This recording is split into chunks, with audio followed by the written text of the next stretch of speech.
Vi har akkurat kommet til Melbourne.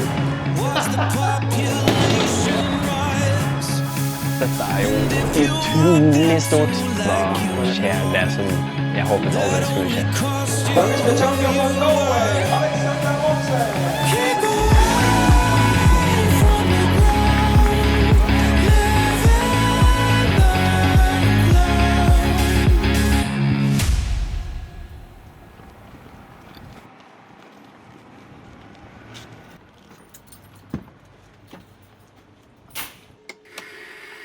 Mitt navn Alexander Monsen, og jeg skal være med i verdensmesterskapet i Barista 2022.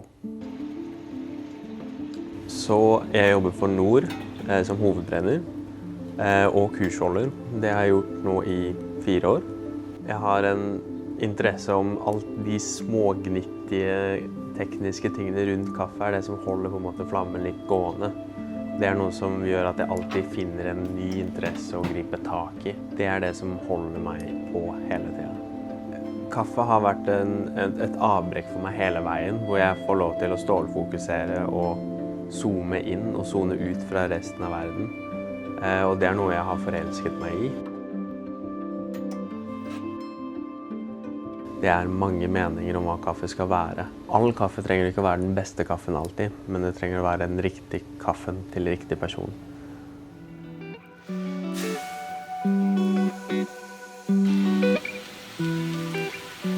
Jeg heter Andreas og driver Nord Brenneri. Jeg har vært med i ca. 7 år. Nord Brenneri et spesialkaffebrenneri. Det som skiller et spesialkaffebrenneri fra et kommersielt brenneri måten man handler kaffen på og kvaliteten på kaffen.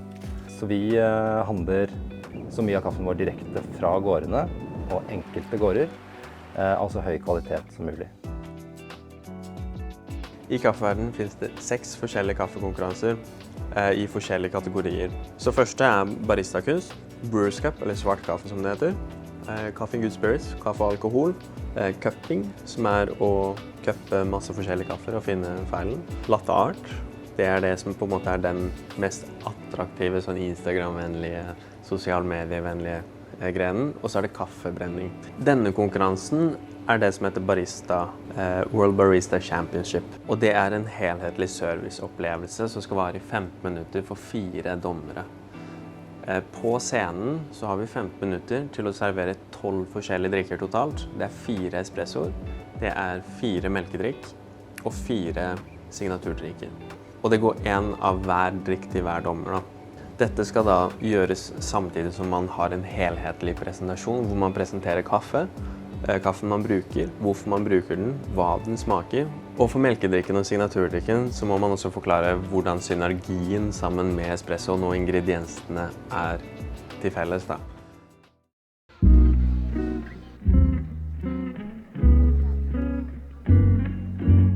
Mitt navn Ida Nordgård. Jeg jobber her i Nord Brenneri sammen med resten av gjengen. Inför VM så jeg huvudcoach for Alexander. I morgen det generalprøve.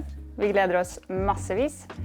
Fram til nå har vi haft oändliga timmar med både förberedelser, finne ut hva vi skal lage, hvilke metoder vi skal bruke, hvilke oppskrifter vi skal bruke, materiale, kaffe, alt mellan himmel og jord, og uendelig med timmar på espressomaskinen og trening og tilbakemeldinger. Så i morgen skal vi endelig få en liten smakbit på hvor langt vi har kommet og vart vi Nå det å gjøre alt klart som Alexander skal presentere med. Nå det egentlig bare å finne formen sin, være trygg på manuset og slappe av, være seg selv, gjøre det han kan best. Hos oss på brenneriet så har vi simulert hvordan scenen blir i Melbourne. Så vi har satt kaffemaskinen der hvor han skal ha den, og så målt opp avstanden mellom dommerne.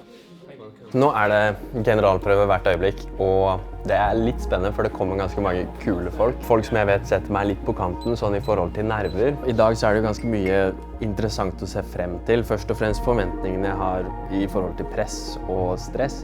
Så jeg står jo med ganske mange spørsmål til meg selv, og det får jeg litt mer bekreftet i dag. Nei, jeg forventer jo at jeg ser liksom en Alexander med masse energi, som har lyst til å vise liksom den energien han har, jeg vet han har inne. Så VM skyhøyt nivå, så det vanskelig å si om jeg skal ikke si at han skal ta hjem seieren, men jeg har jo forventninger om at han kommer til å vise seg fram fra sin beste side, det har jeg. Of course. Yeah. Can we start my music, please? Time. Guys, welcome. I am really excited to be here. What is coffee?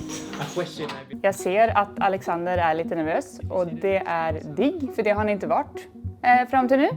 Så jag är väldigt spänd på hur han löser den problematiken, för den kommer den I Melbourne, för att säga det sånn. Alexander er veldig talentfull.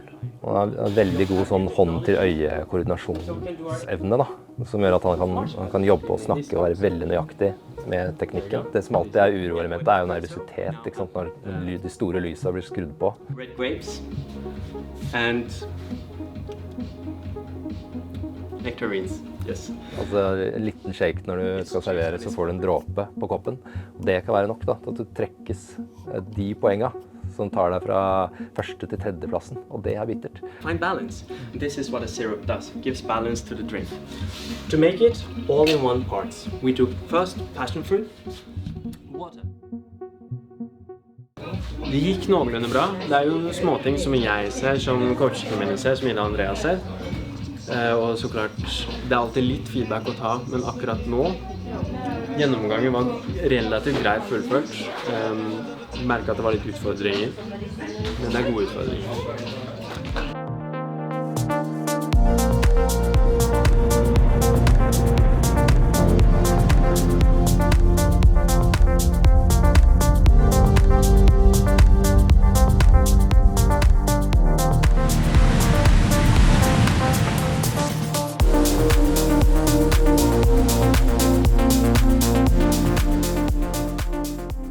Det et par dager til konkurransen skal begynne, og før det så det et par ting vi må få til. Vi må fikse ny melk, finne ekstra råingredienser, men aller først kaffe.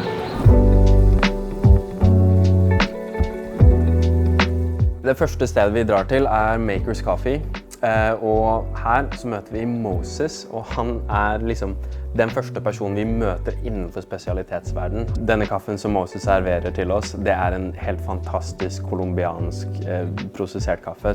Og han åpner dørene for oss ved å referere oss til personer som interessant for oss å møte ham.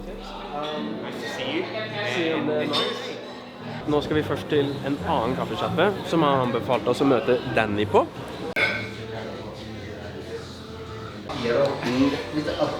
It's really clean. En av de beste kaffene jeg smakte på veldig lenge. Han I seg selv og kaffesjappa hans ganske liten, men det han har der 100% på kvalitetskaffe, og det så mange interessante folk.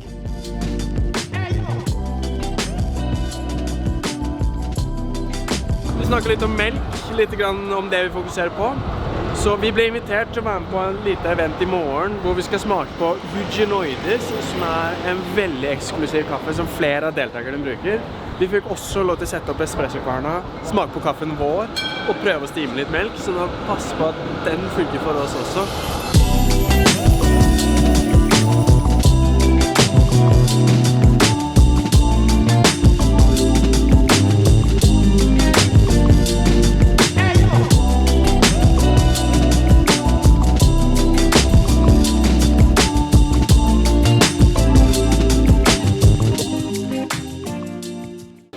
Akkurat nå så står jeg og tester espressomaskinen, som konkurransesettet. Jeg får teste en annen kvern, men akkurat nå skal jeg bare kjøre gjennom de forskjellige 6 kaffene jeg har. De litt begrenset med tid, så vi har bare 40 minutter igjen, så jeg egentlig ganske stresset. Jeg mistet litt tid før jeg kom hit.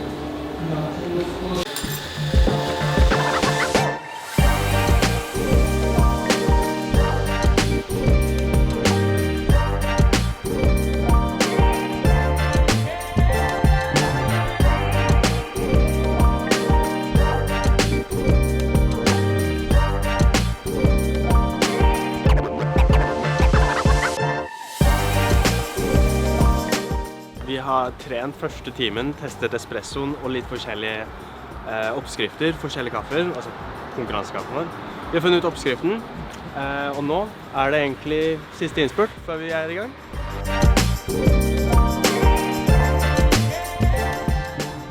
det jo litt snufsete, så jeg litt bekymret på smaksnotene. Og det litt sånn uberoligende moment. Og så senere i dag så kommer Ida og Andreas. Da vi hele teamet samlet her. Vi kommer nok til å ta en session i morgen tidlig. De har jo med seg ganske mange andre ingredienser som viktige og essensielle for konkurransen, så vi må jo få en oversikt over det. Vi har en session til i dag på OK Café sammen med Danny og et par andre, så jeg håper det går litt bedre. Jeg håper denne høysnua blir litt bedre.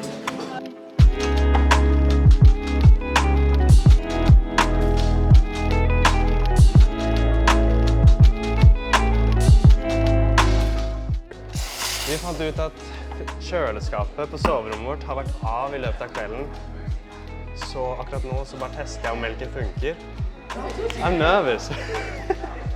Very vanilla. This one is more ice cream-like. This one is more like oatmeal-like, actually. Yeah.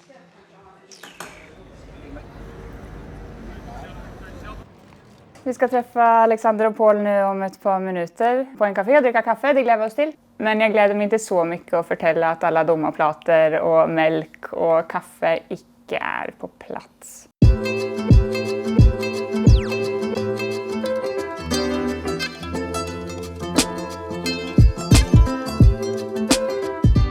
Jeg og Andreas kom til flyplatsen i går klokken 5 cirka.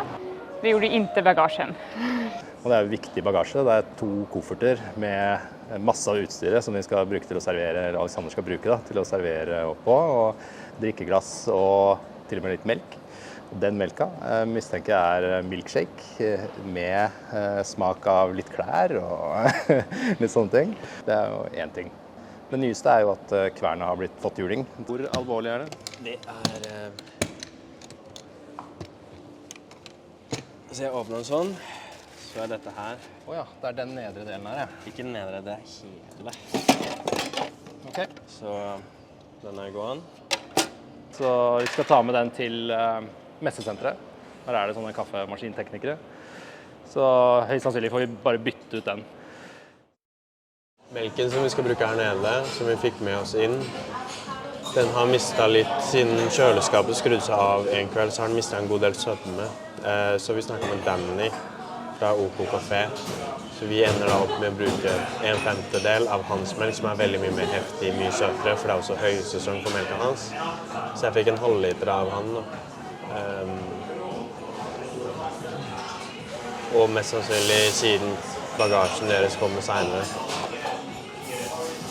så den melken fullt tint når den kommer frem. Og det egentlig litt krise. Ja.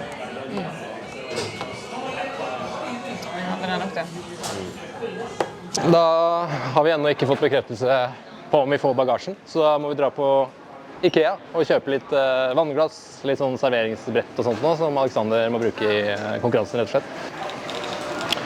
Ok. Her finnes det sånne serveringsbrett.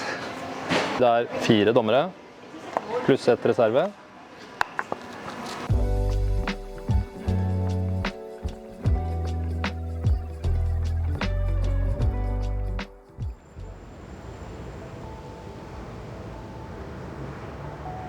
Nå tar vi med oss kverna til venue. Vi tar det med til Mythos-teknikerne. Så får vi en evaluering. Men dette her kan bli et problem. Vi nå på messa, og dette jo utrolig stort. Det helt fantastisk. Altså, dette her en av de største kaffemessene i verden. Her alle representert. Og her det jo utrolig mye maskiner som vi ikke får se på markedet i Norge da. Så det blir også veldig spennende for oss å se kaffetraktere, kverner, alt mulig sånt som finnes her.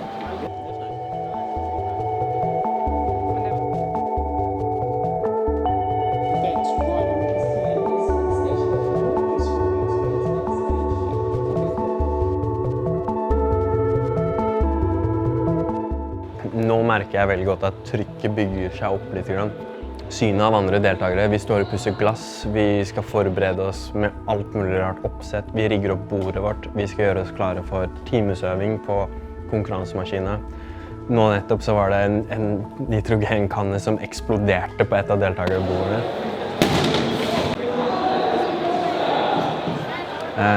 Men Her merker vi at trykket begynner å bygge seg opp.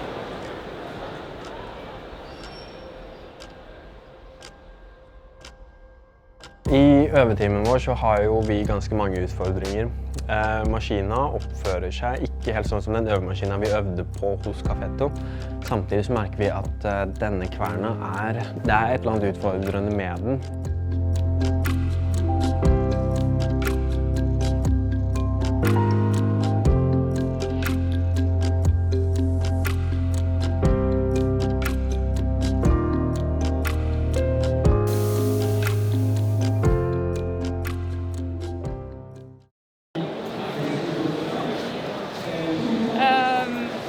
Vi fikk ikke til espressoen i det hele tatt. Sliter med kvernen. Føles ut som det er noe feil med kvernen. Vi sliter med at kvernen ikke er oppvarmt, sånn at maskinen og kvernen ikke jobber snabbt nok sammen for å kunne kalibrere på så kort tid. Så noe vi visste fra før av var jo at vannkvaliteten er helt annerledes her nede. Og det å få satt den rette profilen på kaffen var utfordrende, selvsagt. Det kom fram mye mer syrlighet. Så vi brukte ganske lang tid på det, av den timen som vi hadde til øving. Vi nailet det ikke helt. Det var 1 eller 2 av espressoene som ble skutt i løpet av øvertiden som var sånn den skulle, helt som den skulle. Så vi har litt anspent nå. Vi får se. Det blir stresset i morgen når vi skal skrive ned og sette smaksnoter og få alt på plass. Åpnet med vasken. Ikke veldig rent. I øvetiden så var det ganske mye som gikk bra, så jeg prøver å holde fokus på det som gikk bra. Vi fant ut at de glassene vi egentlig skal skyte signaturshotene i disse, de passer ikke under maskina, selv om de har passet under på maskina vi har øvd på hjemme. Så vi bytter til disse her, men de får ikke like mye kaffe oppi seg. Vi må endre oppskriften. Vi fant da ut at den oppskriften vi opprinnelig hadde, den blir ganske overekstrahert mye bitterhet. Så jeg tror det er en fordel at vi bytter til en mindre oppskrift som passer opp i disse. Nå blir det vel å debriefe litt her, eller øvetiden. Gå gjennom hva som skal skje i morgen, gjenta det noen ganger.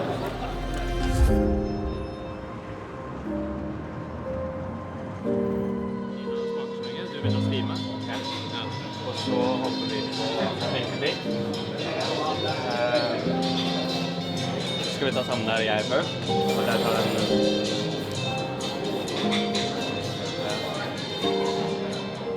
Hva om jeg skriver melk?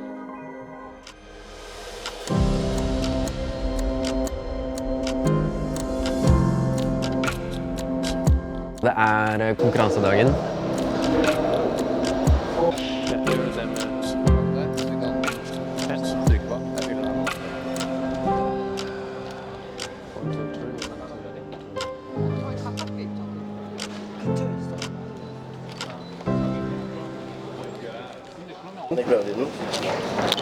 Det gikk bra.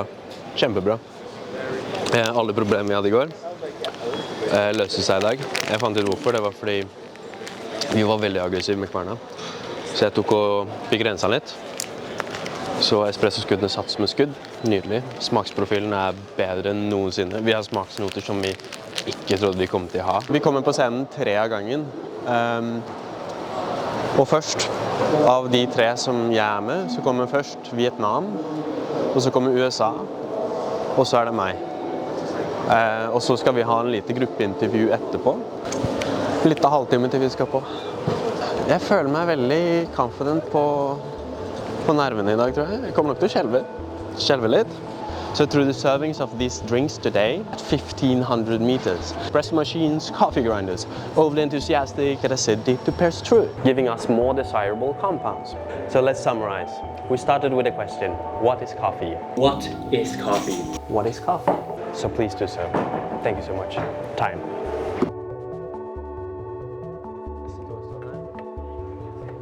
I dag jeg superstresset. Det masse å fikse. Vi har 15 minutter på å finstille maskinen før vi skal rulle på scenen.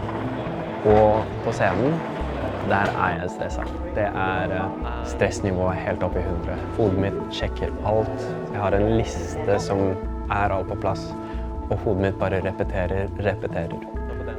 Det først når jeg ruller ut tralla mi til presentasjonsscenen, hvor nervene begynner å roe seg. Setupen går fint, alt sammen går fint. Ruller ut duken, setter opp oppsettet, og vi på scenen. Og jeg begynner å føle meg mer og mer komfortabel.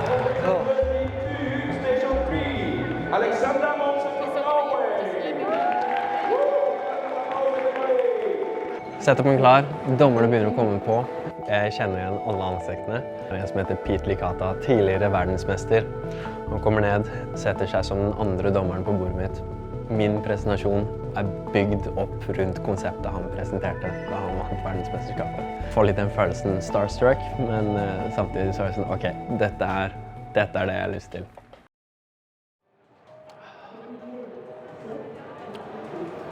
Okay. Time, guys, welcome. I will shoot first my signature shots, and then my milk drink shots, and my last shot is the espresso shots. So guys, welcome. What is coffee? Jeg starter tiden min, jeg begynner å presentere. Følelsen god, stressnivået plutselig veldig lavt, jeg veldig komfortabel. Seconds. A simple but effective recipe.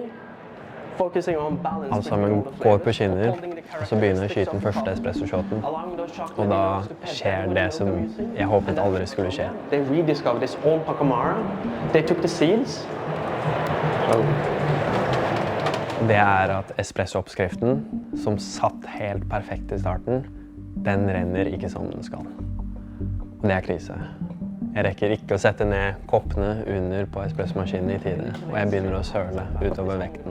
Så hodet mitt slår over til krisemodus, og jeg begynner å tenke på hvordan fikser jeg dette her I løpet av presentasjonen. Presentasjonen min går som den skal, den godt innøvd.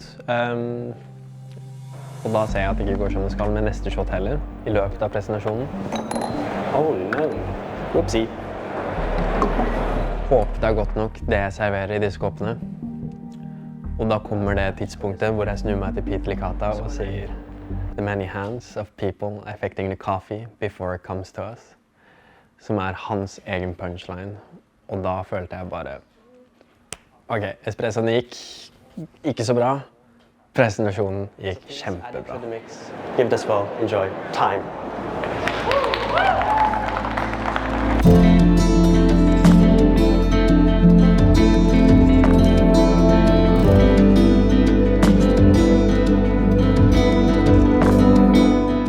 I'm really happy. Yeah. I heard that you've been coaching people, right?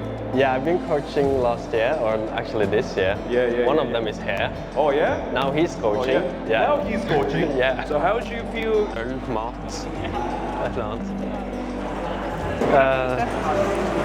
Det var nervy på scenen. Jeg fikk Pete Licata som dommer, og presentasjonen jo based rundt hans tidligere VM-presentasjon.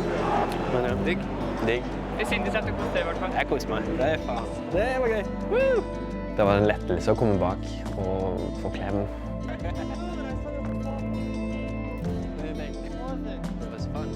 Det å kunne puste igjen, helt fantastisk følelse. Og så håpe at det går bra nok.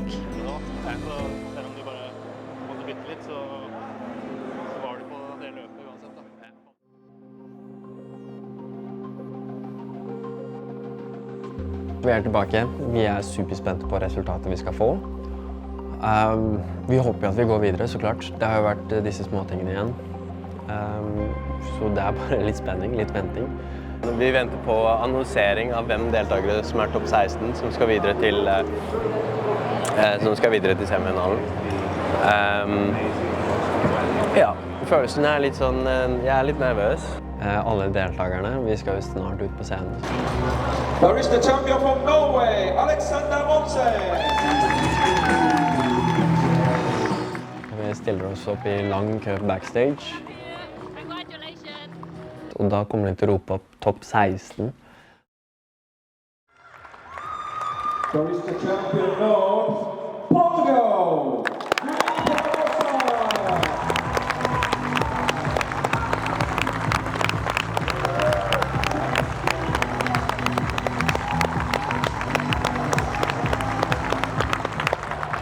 race champion all the way from Italy, Matteo Pavona.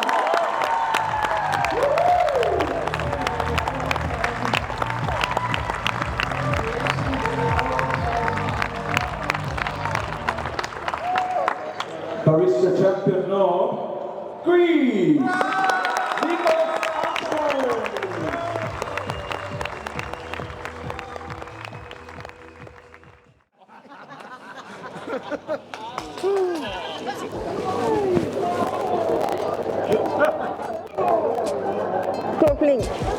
Jeg fikk vannkoker!